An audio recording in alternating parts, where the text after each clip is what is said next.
Yes, I support the new police station 100%. I was also a member of the Chiefs Subcommittee for the new police station and was also on the renovation committee for the older version of the older police station renovations. Clearly, to me, the voters clearly did not want to renovate.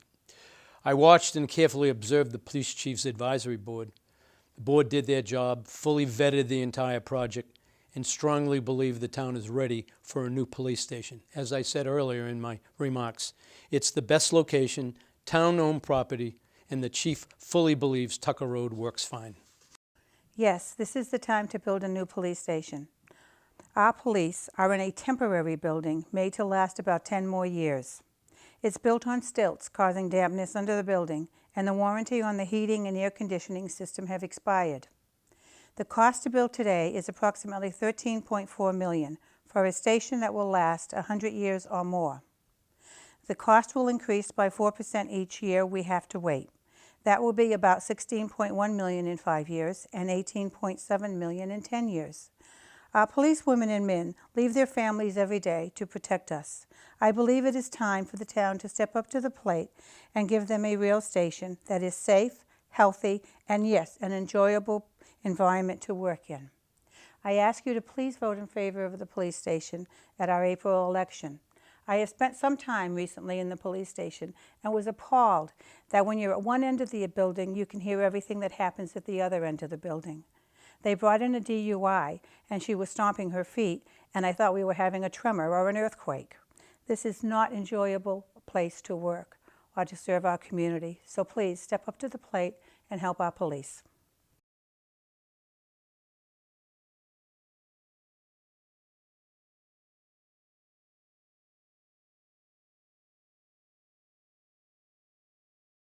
I strongly feel that any future buildings we can do through capital improvements is a big win for the town.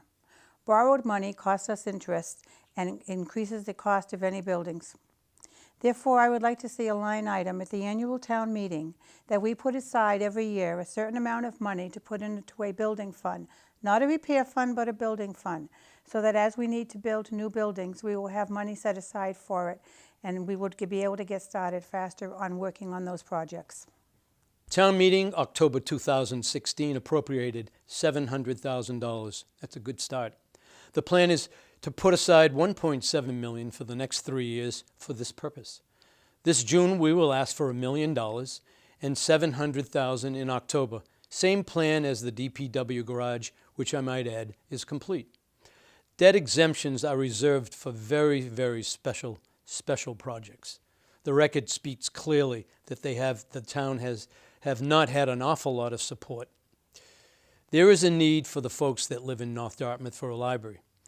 This issue is very, very much involved in timing of the grant. The grant is a big portion of whether we will have the funds. It's imperative that we get that first round grant. Otherwise, each year and every year after that, the costs will increase substantially.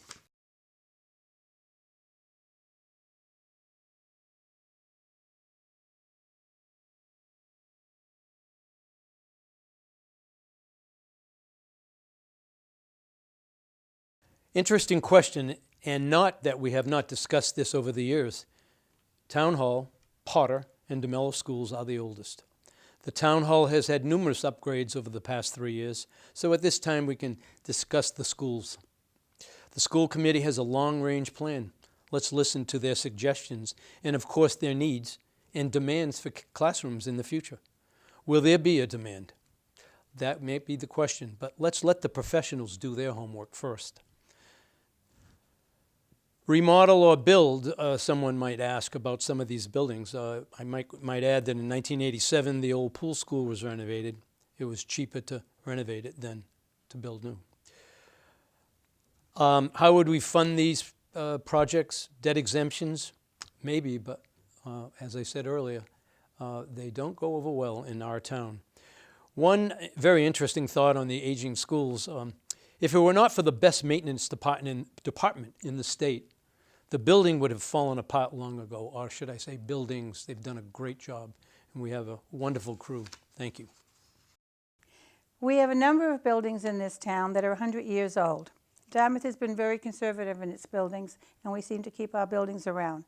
We have the town hall, we have numerous schools that need to be replaced, and I know that the select board don't have control over the school department, but we can work very strongly with them to have an improvement program. This is where those funds would come into play that we should be putting away on a yearly basis for a building fund, so that when the time comes to start rebuilding, we would have a certain amount of money put aside and there would be less of an impact on the taxpayers. So yes, we need to have the town hall replaced. For infrastructure, you have your Hathaway Road, Tucker Road re-improvements, which will be coming out of local, state, and regional funds. You have your schools that are going to need to be replaced in the future, and not just because of enrollment increasing or decreasing, but because we need to keep up with the times and have better equipment in our schools and town halls.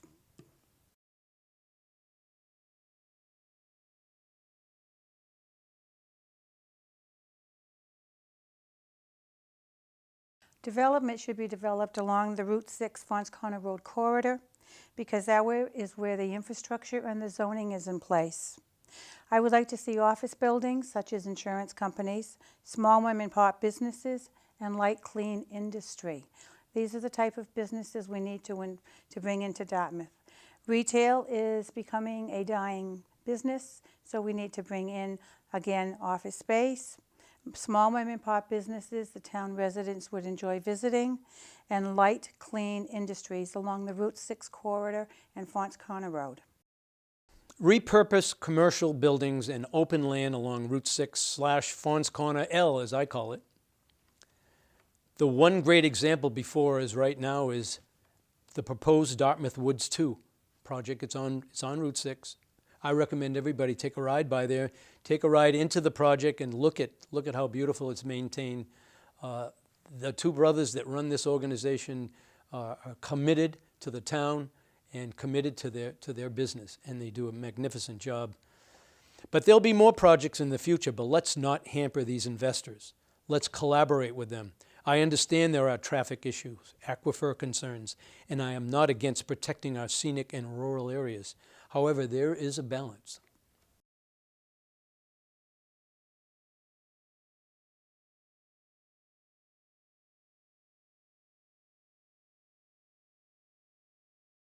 Rather than be negative about what we have, let's first talk about the new businesses that have opened or are going to open soon. We've got Max's in Dartmouth at 405 State, St. Anne's Credit Union, Cask and Pig that'll open very shortly, new strip mall with a laundromat, Lincoln Park and the large apartment complexes, magnificent job. Czech Collision just opened. Medical marijuana on Fons Corner. Java Shack will be opening in the space at Route 6 Marine. Panagak has just purchased the former Ashaway building. And again, I'll say it again and I'll keep saying it. My favorite proposal is Dartmouth Woods 2. They want to purchase the property known as The Ledge or Joe's Auto. Route 6 is a corridor that our visitors see when they first come into town if they're coming along from Westport and New Bedford. Yes, there are properties that we need to have updated, but they are private properties. The Board of Selectmen can work strongly with the owners of these properties and developers to update and rebuild their properties. If we make Dartmouth a good place for businesses to develop, and hopefully they will grow and they will survive. So Dartmouth needs to be a place to live, to play, and to grow economically wise. And the Board of Selectmen can do this by working with private owners.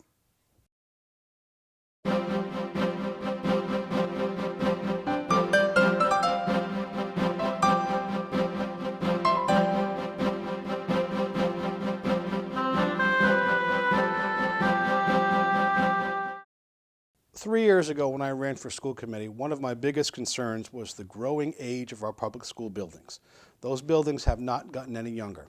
And my chief concern is they all opened at the same time and they'll all expire close to the same time.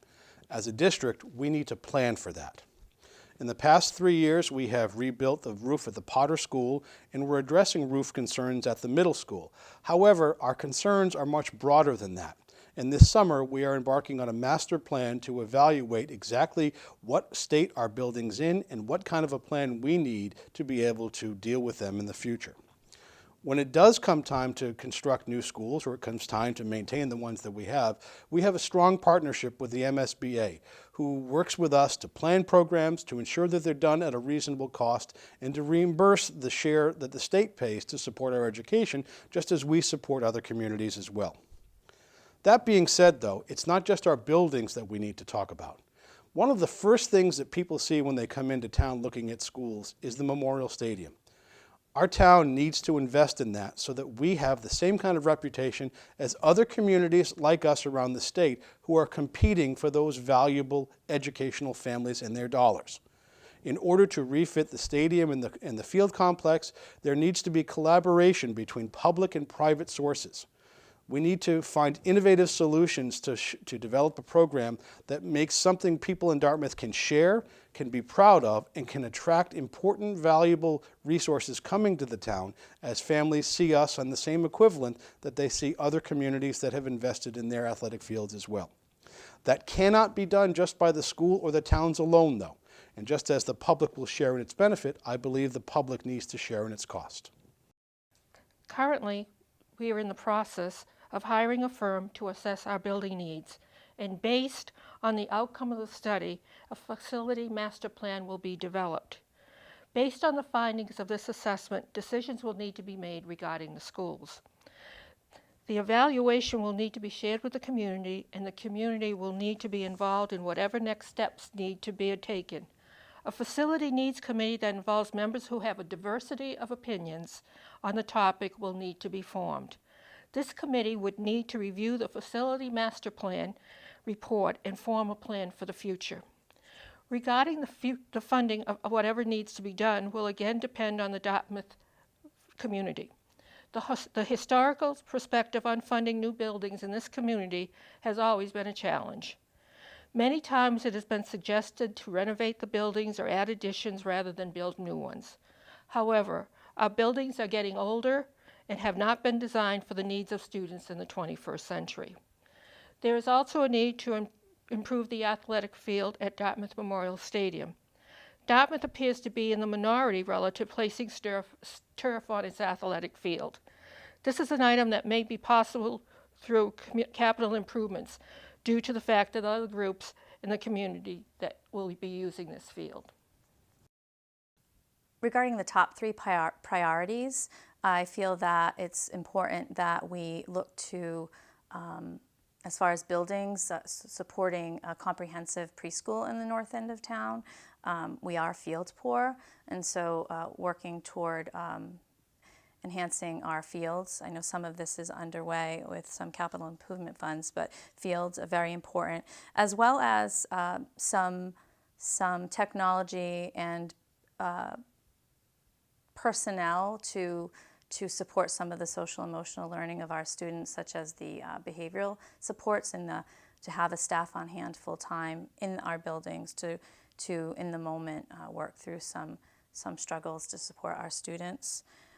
To fund these things, as far as the buildings, I know we've in my tenure being involved in the audience of the school committee and such, I know we've accessed some funding a few years in a row through the MSBA program, and then of course there's the capital improvement funds. But funding is definitely not something that's easy to accomplish, especially with the way that our taxes and the ability to increase and all of that. So I'm definitely a team player and look to work creatively with the committee to work through some of those funding issues.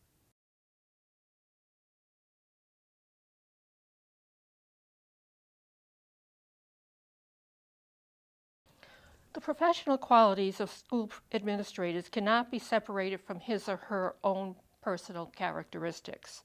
A principal needs to demonstrate sincerity, intelligence, trustworthiness, and of course, a sense of humor.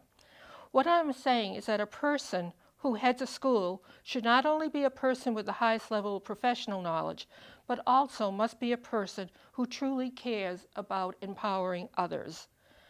The personal traits are essential in order to build a strong school culture and cannot be done unless there is a high level of trust between the staff and the leader. It is necessary that a principal be the educational leader of the school.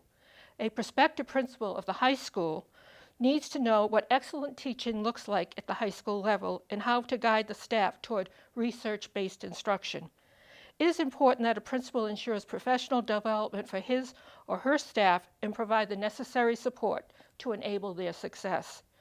A principal needs to treat his or her staff as professionals. Their opinions are important. The staff has a unique perspective of each student's strengths and weaknesses and what works and what doesn't work. Quality teachers have creative ideas for addressing the needs of their students, and their innovations need to be supported and encouraged. There should be a belief that reaching out to families in the community is essential, and the principal will need to have ideas on how this can best be accomplished.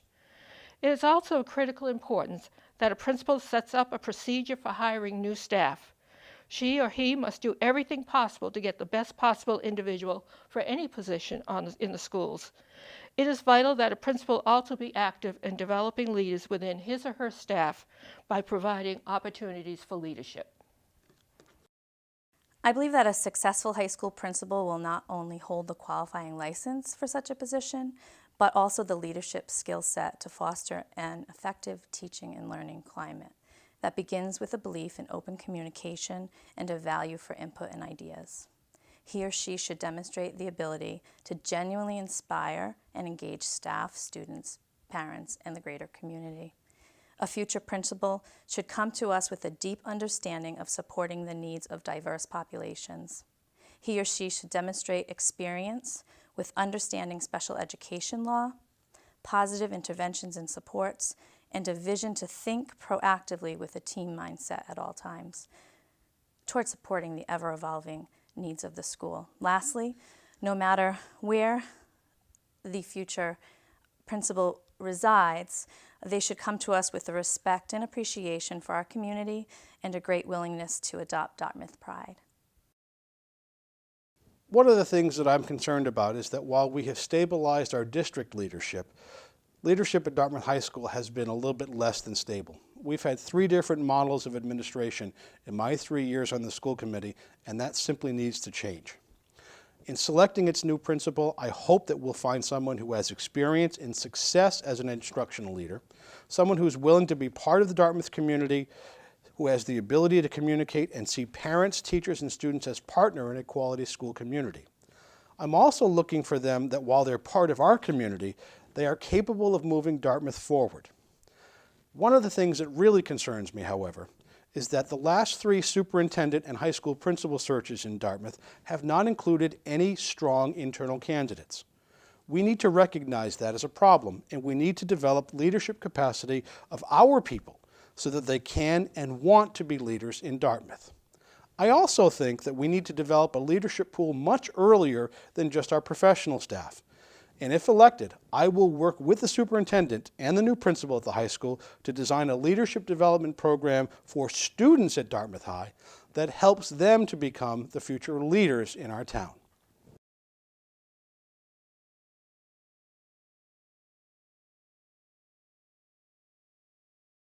While I would never want to limit a parent's options for placement of their children, whether it's public school, Catholic, private school, etc., I personally did not support the increase to charter schools this past election. I do understand there was recently a vote to allocate an expansion throughout the state, which included 90 additional seats locally at Alma Del Mar.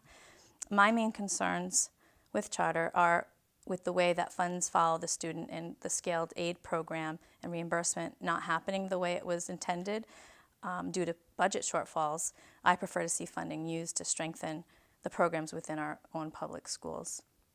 I also have issue with the regulations specifying charters as a programmatic school, which does allow for some potential shortfalls and loopholes with supporting students on individual education plans. Charter schools are a broken promise. They were supposed to lead innovation in public education here in Massachusetts, and instead what they've led to is competition, not just amongst charters and public schools, but in many cases amongst the charter schools themselves. What's become important to charter schools is the almighty educational dollar and student enrollment. Instead, innovation has gone to the side of all things and hasn't filtered its way back into the public sector at all. Charter schools tend to attract the most motivated students and leave concentrations of at-risk students behind, making it nearly impossible for those schools to be able to make educational progress, while charter schools gain lots and lots of attention. In this area, charter schools are maxed out. New Bedford doesn't need any more, nor do they want any more, and in Dartmouth, a charter school is not at all appropriate. But I'm concerned that there are people around the state who would like to bring charter schools to our area, in part as a way to make money for themselves. In my view, good schools with good leaders and strong professional culture and the support of caring, invested parents can make progress much sooner than they think. Instead, one of the ways that I would like to fund innovation in the state is through the adoption of the millionaire's tax that will be on the ballot in 2018. This measure would tax incomes over $1 million at a slightly higher rate. All the money that's generated in those taxes would go to fund public education. Charter schools were thought to be the answer, but they are not. Regarding charter schools, I am a firm believer in the public school system, to the point that I refer to it as the great equalizer in our society. Public school serves a range of learners and enables all students to have an opportunity for success. Many charter schools have more ability to self-select its students, and their population is not as diverse as the public schools. Charter schools do draw resources away from the public schools, and most public schools cannot afford this. If charter schools are going to drain resources from the public school, then I believe they should address the same standards as public schools and serve the same diverse population. If parents are moving their children to a charter school because their child needs are not being met in a public school, then if there is a problem in that public school, steps need to be taken to address the issue. Public school administrators need to be cognizant if there is a school that is underperforming and work with the school community, including parents, to deal with the problem. I believe in the end, parents who want a quality education will stay with the public schools. If they are choosing a charter school for reasons other than quality education, then I do not believe taxpayers should be paying for their tuition.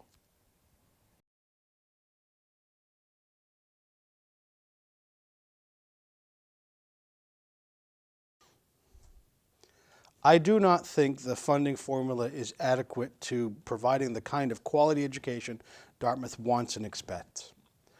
Decades ago, we began trimming fat from the budget. Now, our budget choices often involve cutting one valuable resource out to save another valuable resource, or allowing us to rely on the will of good people just to do more than they used to do. That's not a reliable way to run a business. We need to invest in our town to keep class sizes small, to expand pre-K and K services in the district, to invest in STEAM instruction, and to protect our buildings, as the public asks us to. Yet, we rank in the bottom 10% of the state in terms of per pupil expenditure, which means we spend $200 less in the classroom per student. Now, that may not sound like it's much, but it's more than $1 million less than Somerset, Old Rochester, and Falmouth spend in their classrooms. We are close to $4 million less than the state average. I would like to see the town set goals to lift our educational funding up over time. I don't think overburdening the taxpayer with a huge increase all at once is a reasonable nor feasible option. But I do think collaboration between town officials and our school committee can ultimately provide greater funding for the Dartmouth Public Schools and continue to allow us to deliver the quality service that the public expects, wants, and deserves. I think the school department has always tried to focus on the needs of our students as well as the reality of the town's finances. This year's projected budget includes a preschool class for the north end of town, an instructional technology teacher, and a reading specialist for the middle school. This is a wise use of our funding because it is focused on instruction. However, there were other positions recommended by school principals and directors totaling amount of over $700,000 that will not be funded. The amount included instructional staff, as well as a request by the special education director for a behavioral program for students who demonstrate behavioral issues that impact their learning as well as the learning of others. I mention this because it is not unusual for the school department to cut requests prior to submitting their budget. As I look at what has been added to the budget, I think this is a well thought out budget and the administrators have done an excellent job in developing it. Is the budget adequate? Well, while it's certainly a large amount of money, and certainly grateful to the town for allocating funding to the school department each year, we are quite large in the Commonwealth, yet at the bottom 10% for per pupil spending. This district is very creative and innovative about accessing grants, receiving donations and such, PTOs and such for supporting initiatives within the school. But our district is a level 2. We have 2 level 1 schools and 3 that are level 2. And we have great parent engagement, we have great community support and Dartmouth pride. Our district leaders seem to make lemonade out of lemons, quite honestly, and seemingly effortlessly at that. But when you look at the fact that Dartmouth Schools holds many accomplishments to be proud of, in addition to all of their academic achievement, successes that bring back to the community stories of pride. We have a successful music department, we have a wonderful athletic program, robotics, STEM, art initiatives, literacy accomplishments, and media initiatives. In addition to so many other things, the allocated funding only taps the surface of the basic needs of the district. It's to think about how much more we could do and how we could fund some of the unfunded projects is astounding.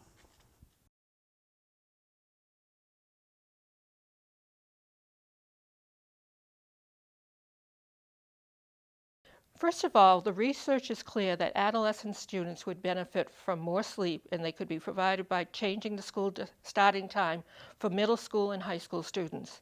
The later start time would provide adolescent students with more sleep, and that is aligned with their developmental biological needs. Sleep deprivation studies have found that daily feelings of anxiety, depression, and fatigue are the most consistent psychological outcomes of obtaining less sleep.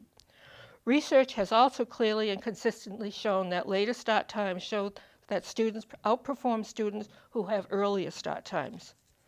However, changing the start time would need to take into consideration the need to clearly inform all of the stakeholders into why such a change would be suggested. The following questions will need to be discussed. What is the best way to address the non-academic issues associated with such a change? For instance, extracurricular activities, sports, childcare for younger students, work schedules for teens who work after school. How have other districts addressed these issues associated with changing the early start time? How do we best educate and communicate to students, parents, and the rest of the community what the plan is and why?